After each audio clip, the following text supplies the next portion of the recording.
Um, it is the 21st, as I mentioned earlier this morning. It is the solstice. Um, Solstice is not really a holiday, but it is the day of the season that I celebrate. Um, Not in celebration of my pagan roots, although uh, I think they're clearly evident. My um, love and embrace of shamanism, the Irish, Scotch Irish last name, McCarty, um, revealing my Druid roots, love of nature. But this time of year, um, I believe that Hanukkah is over, but Hanukkah is a celebration of light. Christmas is a celebration of light.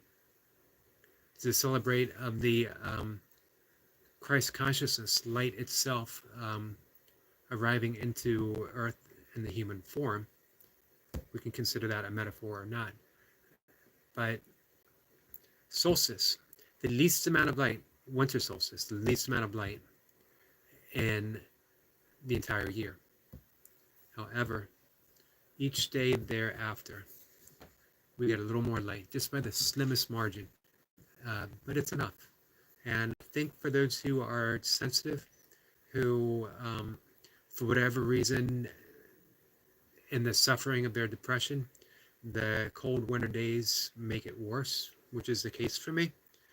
That little bit of light that might be barely perceptible is just enough to see you through that one day.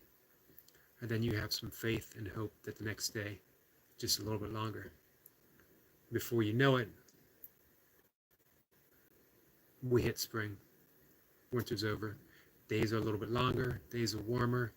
Days are brighter. There's more light. Things feel a little bit better. What it shows is that in the darkest days, we still celebrate light. And that's where we are now. We're certainly in some dark days. I've tended to get a little more political in a sense here lately. Not political, taking sides, but political by talking about how we come together, and that's the important thing. This was a big realization for me yesterday. I talked about creativity. I talked about the need of reaching people with my YouTube channel. Hopefully. It comes with, do you have something to offer? I don't necessarily know that I have something to offer other than a conversation. You know, I share my burpees, I share what I talk about, I share my love of yoga. By yoga, I mean the full expanse of yoga. When I say that I'm a yoga teacher, doesn't necessarily mean that I'm teaching the asanas, that I'm teaching the postures. I practice the postures, I don't teach the postures. I teach pranayama and I teach meditation. Those, and I'd like to teach the yamas and yamas, which are the ethical and personal observances that yoga is based upon. Without those, there is no yoga.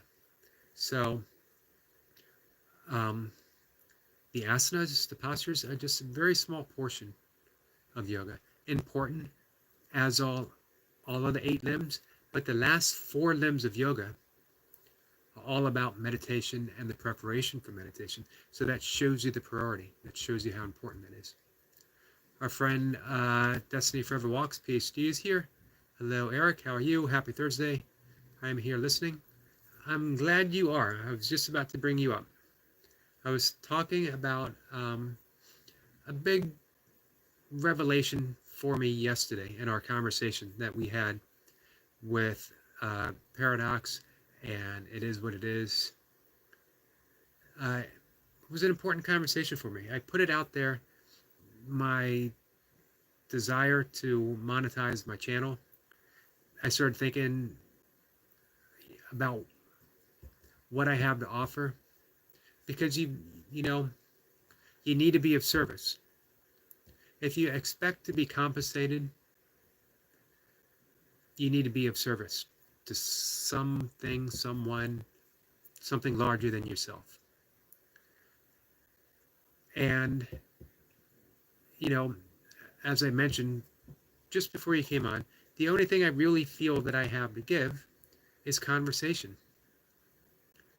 And I hope that conversation can be somewhat inspiring or somewhat informative or somewhat entertaining. Who knows? Or all of it. I don't think it's a small thing, but it is what I have. So I put it out. I'm doing my shorts. Um, I'm doing the live sessions. All of it's fun. None of it is work. Doesn't mean it's not effort, but it's not work in the sense that I am in the way we traditionally think about work. I'm having too much fun for it to be viewed as work. It's more of a vocation. It's more of an act of love that you're putting out there. An act of love has a vibratory feel to it that is different than any other feel. Depending on who you study, what you read, how you experience life, it's the highest of all vibrations. It's the God vibration. It's how the universe came into existence. When it was that singularity of energy and something whispered to it to expand, the word was love, because love expands everything. We can interchange God and love with one word. To me, that changes everything politically. That if your politics don't reflect love, they're not serving you. They're not expanding. This is a big thing coming up this time of year. That this is a big time soon, a week or two, we start thinking about self-improvement. We start thinking of cleaning up our diet. We start saying that we're going to start a fitness program. We're going to run. We're going to go to the gym. We're going to read a book a month, a book a week, whatever. We're going to start that long-awaited project. Here's the problem with self-improvement. Not really a problem. It's not the whole picture. Because the self that you're improving stays the same. What we need is evolution. We need to evolve, which means that we put aside that self, because the self is always going to have selfish, and I don't mean that in a negative way. It's always going to have selfish desires. Evolution means that we are leaping forward. We are moving forward. We are expanding into something different, new boundaries. We're becoming what we were meant to be. We're evolving into this higher sense of being. And we can quibble with that, we can call it New Age BS or whatever, but everything has always been evolving. Evolution didn't end. We didn't get here and then evolution say, okay, we've gone far enough. We're still expanding. The Big Bang I mentioned yesterday didn't end. The universe is still expanding. We are the universe. It means we are still expanding. We're still evolving. So if we concentrate on self-improvement, that's just a temporary change in the ego-physical structure of what we are. It doesn't make any lasting impression. It's not the whole picture. We need to evolve. And we'll get into how to do that in just a minute. Destiny says that your conversations are inspiring and it brings closure and healing. Thank you. Many people need to hear what you're saying. Many people are willing to pay for those kinds of lessons. You can offer courses. I appreciate hearing that. I don't know as I feel like I'm up to doing courses. I teach meditation. I'm always willing to teach that. And the talks and the kind of stuff that we're doing here, I'm happy people watching. I'm happy with the monetized channel and just coming here and having a conversation, especially these live sessions, coming here and having conversations with my friends, like-minded friends such as you, Destiny, because it's part of that evolution that I was talking about. When you and I talk, when Paradox was here talking, when Hybrid Jim and Duncan and all our other friends are here as well, we're creating something together. It's not my conversation. I'm not here talking. It's our conversation, and we're creating something, a positive environment. And that's part of that evolution I was talking about, because it doesn't end. When you create those positive vibrations, they continue onwards. They, sorry, I'm doing hand gestures, and I realize no one can see my hand gestures. Um, they continue on, and they touch someone, and they enrich someone's life. They keep us going. Everything runs on vibration. Everything is a vibration. Absolutely amazing when you think about that. Now, here's a way we do that evolution. And I mentioned that I teach meditation and breath work, pranayama, and yoga philosophy, yoga psychology. But the quickest way I know of making that evolutionary leap, which again is beyond self-improvement, when you make that evolutionary leap, the self comes along for the ride. The self is improved as we move on, as we evolve. Destiny says everything is a vibration. This is true. It's how the world works, how the universe, creation itself. Everything starts a vibration in nothingness, causing a particle to exist, causing them to attract other particles, causing an atom to come into form, and everything comes from there. Everything is made of atoms. Atoms are made from particles. Particles are made of vibrations. Particles are vibrations. The only reason why I can't put my hand through this desk that I'm pounding on is because it's vibrating slow.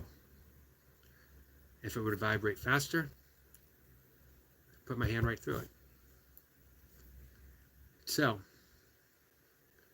meditation, breath work, yoga, the asanas, doesn't have to be a lot.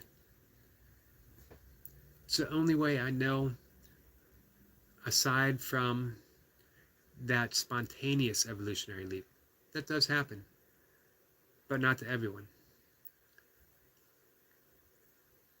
But if we create ourselves, create our new selves in that evolutionary leap by meditating, it's so simple. We wake up a little bit earlier, do a few minutes of breath work. It can be as little as a minute, it can be 2 minutes, it can be 3 minutes, it can be 5 minutes. It doesn't have to be longer than 5 minutes. And then we meditate. It could be 5 minutes, it could be 10 minutes, it could be 20 minutes, half an hour if you want. And then just a few simple key yogic poses, asanas, to open up the energy centers, and you're good to go. With the breath work, you can do that 3 times a day, and therapeutically as needed. And in a stressful age, a stressful time that we live in, it's going to be needed. Otherwise, we are eaten up by that stress. And we see it happening. We see it happen with ourselves. I'm a relatively calm person, plus my practices makes me a little more even-keeled than I even would be. But I can still feel stress creeping in. Through years of practice, that's the thing. I can feel it, and then I can address it. If I'm unaware of it, if I go through my days being unaware of that accumulation of stress, I suffer the consequences. If I can be just a little bit aware, if I feel it coming on, if I feel that tension in the jaw, in the neck, if my breathing is shallow and high in my chest instead of deep from the belly, then I know I have to do something. Just that little sign, just being aware of the body, doing a quick body scan. Very easy to do. And what I just mentioned with the breath work, the meditation, and the asanas, I'm going to throw in one more thing. Get some time every day walking in nature. 4 things. evolutionary leap. It has a profound effect on everything about you. Your mind, your spirit, your body, your health, your well-being, your immune system, your sense of awe, your sense of astonishment. When you go out for that walk, you start noticing all the stuff that you've missed before. How having that sense of awe is probably the highest creative force in the world, because you know that you're part of this creation. You're of this very same substance that created a tree, that created a squirrel, a deer, a duck, all of it. The same thing that could make a duck makes you.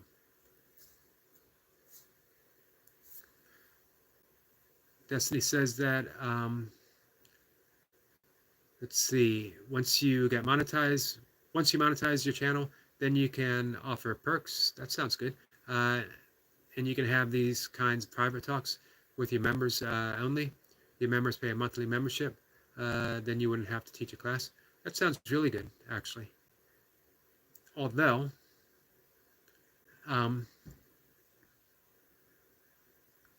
well, let's get rid of all those for now.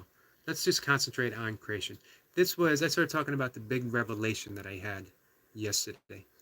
And I had so much else I wanted to fit in that I left it off. Destiny says that I agree with taking time daily to walk in nature. Yes, you and I have discussed this before, and it's an important aspect for both of us. It's the easiest thing to do in the world. And we think of nature as we have to get out in this park, or we have to go out into the wilderness, or we have to take a weekend trip. Wilderness is everywhere. Wilderness is a city block that has trees, that has birds, that has squirrels. The squirrel that you see on a city block is no different than a squirrel that you see in a deep forest. And if you look down, you see a teeming wilderness of insects and grass blades poking up through concrete. Imagine how powerful a force that can poke a blade of grass through concrete, the will to grow. In the Talmud, there is a line that says, above every blade of grass, there is an angel whispering, grow, grow, grow. Such a beautiful line. If there is an angel above every blade of grass whispering for it to grow, then imagine what's unseen by you. Imagine what dormant forces are hovering above us right now, whispering for us to expand, to love, to be, to care, to give, to serve. So why not listen? For me, the way to learn how to listen, the way to hear those voices that are constantly whispering, the subtle voices, the subtle energy of creation itself, we have to get quiet, which means we meditate and we do breath work. We do some yoga to help still the body, and we get out in nature, because the sound of nature is the sound of creation itself. It's the sound of evolution. Just being around trees. I've had long talks with Destiny as well as Hybrid Jim about our love for trees. Here's the amazing thing about trees. When a tree falls, it's not necessarily dead. That the entire surrounding woodland pulls together and send nutrients through its root system to keep their companion tree alive for however long it needs, sometimes just enough until it starts to decompose back into the earth. Sometimes, and we've all seen out in the woods, a tree actually springing from a branch from a fallen tree. That didn't happen just through that one tree. That was the entire forest, the entire woodland, urging it to grow, not to mention the subtle forces, same as that blade of grass, whispering to that branch, grow, become, continue being a tree. We're part of that. It's so amazing to think about that we're part of that. And if we get quiet, if we spend some time meditation, We spend some time just being quiet and not listening to our own ego telling us, singing as George Harrison said, I, me, mine. I, me, mine. What's in it for me? That's the important thing for me. If I can monetize my channel, is what can I give away? And again, conversation. Click, watch, join in, teach me. I'm here to learn as much as I am to share whatever it is that I learn. The stuff that I'm talking about now, it's not anything that I've learned. It's just being quiet and allowing something to come out. And then we have these conversations. And it helps when I have these people like Destiny and the people like Paradox and the people like Hybrid Jim. They put something out there. We're vibrating in sync. And the conversation just happens.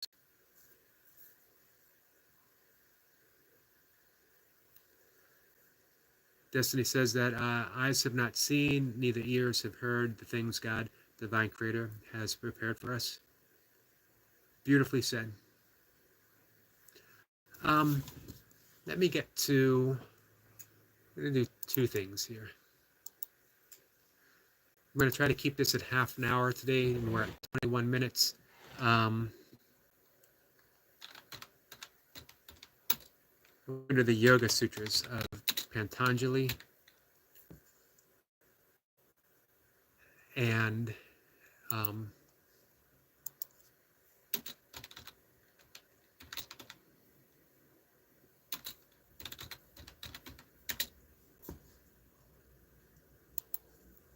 I can find it, here it is. This is from Patanjali's Yoga Sutras, which are literally the Bible of yoga. It is not, asanas are only mentioned 2-3 times in the entire 195 sutras of this book. It's not that they're not important. When he talks about asanas, when he talks about yoga postures, he is talking about finding a seat, a position to hold, so that we can meditate for longer periods of time. When we do that, and when we do our breath work, and when we learn to meditate, and this is what he says, dormant forces, faculties, and talents become alive, and you discover yourself to be a greater person by far than you ever dreamed yourself to be. Near them, waiting. He's talking about us. Yoga is the cessation of the moods of the mind. That first part. Dormant forces, faculties, and talents become alive, and you discover yourself to be a greater person by far than you ever dreamed yourself to be. That's what yoga does. It enriches our potential. It unlocks our potential. We become the creative force that we are. Destiny says, Eric, I feel that you have so much to give. Thank you. This is why you are here on YouTube for such a time as this. I appreciate hearing that, and I do believe this is an all-important time.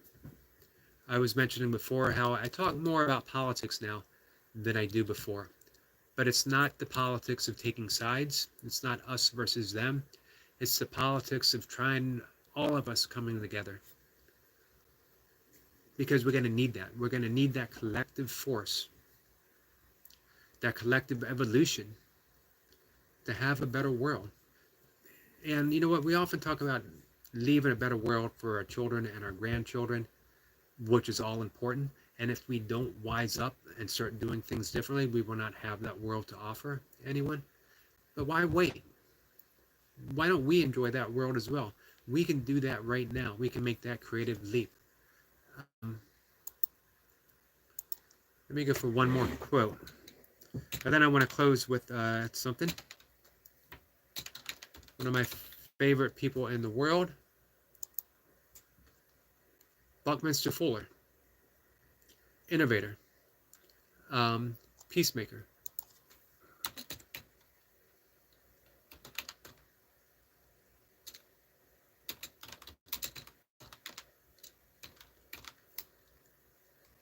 Let's see if I can find the right quote.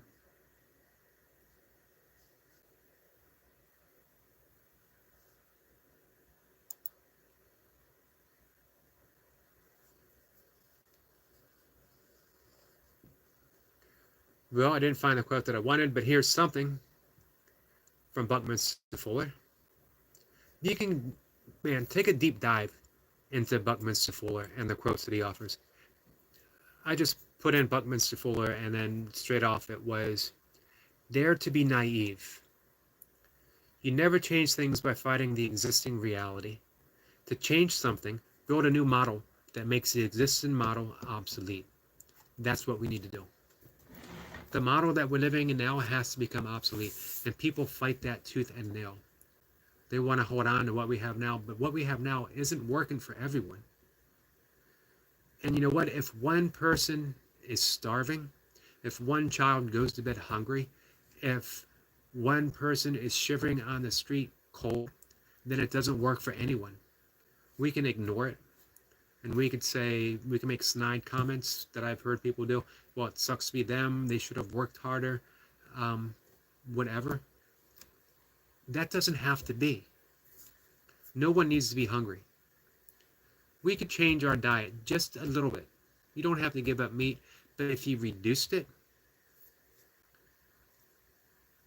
we would increase the amount of water that we have, because so much water, more than anything, goes for livestock, the production of livestock.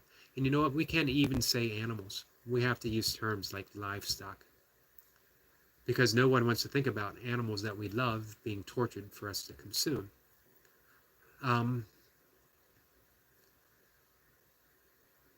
We produce enough grain in one state to feed every single starving person in the world. And yet the large majority of that grain goes to feed cattle, so that a few people can eat in privilege that most don't even appreciate having. Most just feed their appetite, and they don't think. I don't want to go on a rant about, diet. It's just an example that the way we eat now can easily become obsolete, and we can be perfectly happy eating another way. We have to let go of habits. We have to dare to be naive. What an important quote. I'm actually glad that that one came up. The one that I was looking for now was that how much we spend on defense that we don't actually need. I'm not saying we don't need to defend ourselves, or we don't need to have a defense system. The large majority of it doesn't have to be spent the way it is now. And we can use that actually to feed every starving person, shelter every cold person, take care of everyone that needs to be taken care of. And you have to ask yourself, why should we take care of anyone? Why should we take care of people who don't take care of themselves? Because that's what we're called to do. That's what Jesus called for us to do, if you're a Christian. That's what the Bible calls for us to do. That's what the Bhagavad Gita calls for us to do. That's what every holy text calls for us to do. Beyond that, that's what our soul, our spirit calls for us to do. We want to be kind. It's just easier not to be. It's easier to turn our backs. It's easier to walk away. It's easier to carry on the way we do. Take care of me and mine is a phrase I hear often. Got to take care of me and mine before I take care of others. In the words of Maharishi Mahesh, there are no others. Might have gotten the quote wrong. I believe it was Ramana Maharishi. There are no others. So, last thing that I want to close with is the Kumbhaka Pranayama. Kumbhak. Southern Indian traditions, they leave off the A, Kumbhak, but the actual word is Kumbhaka. It depends on who you've learned it from. That is the pranayama breathing method that I've showed on some of my burpee workouts. It has a breath retention internally and externally. I'm demonstrating the internal. It is a very strong and powerful pranayama that leads to higher states of consciousness on its own. It becomes a meditation. I'll be talking about it more. I'm doing it more on my burpee videos. If I remember, I'll start off with this tomorrow and we'll talk about it. It should be your New Year's practice, and New Year's should start right now. It will lead to that evolutionary leap. You can do a 5-minute, 10-minute practice once a day. You get your yoga, you get your pranayama, and you get your meditation all in that one sitting right there. It increases your immune system, teaches you to breathe from the diaphragm. It a host of physical, emotional, spiritual benefits. Very profound and yet extremely simple practice. So with that, I'm going to let everyone go. I just made it past the 30-minute mark. Destiny, thank you. You know what? I kept hinting at the big thing that I took away from yesterday's conversation that we had. And to sum up the entire conversation that we're having now, it is, I'm not creating anything by myself. I have you guys. We're creating something together. I love how it is what it is. Lewis always shows up and he says, "What's up, YouTube family?" That's what we are. YouTube family. We're creating a network of positive change, positive vibrations to affect the world in a beautiful way. We're making that evolutionary leap. We're daring to be naive, as Buckminster Fuller said. To think that I can make enough money, and it's not a lot, you know. If I made, I think I mentioned $1,500 a month, in the situation that I have now, it would leave me well off. To think that I can do that by coming here and having a conversation is naive. But you know what? We stumbled upon that Buckminster Fuller quote, "Dare to be naive. Dare to be naive." Because you don't change things by fighting the existing reality. You make the one that we have now obsolete. That's what we're doing. I have people like Destiny guiding me through. How can I go wrong? How can I not dare to be naive? So, thank you. Thank you, Destiny. Thank you, Lewis. It is what it is. For, I know you're not here visiting today, but for that quote, "What's up, YouTube family?" Because I absolutely love that. Destiny says, "Thanks, Eric. Enjoyed the conversation." I did too. We're a family. We're here for each other. And you know what? That fills me with a large amount of faith. Faith that we can do it. So I appreciate that. I appreciate you joining me. I appreciate you being part of my family and allowing me to be part of yours. So with that said, 3 minutes over my allotted time. I will see you guys tomorrow. Have a good day.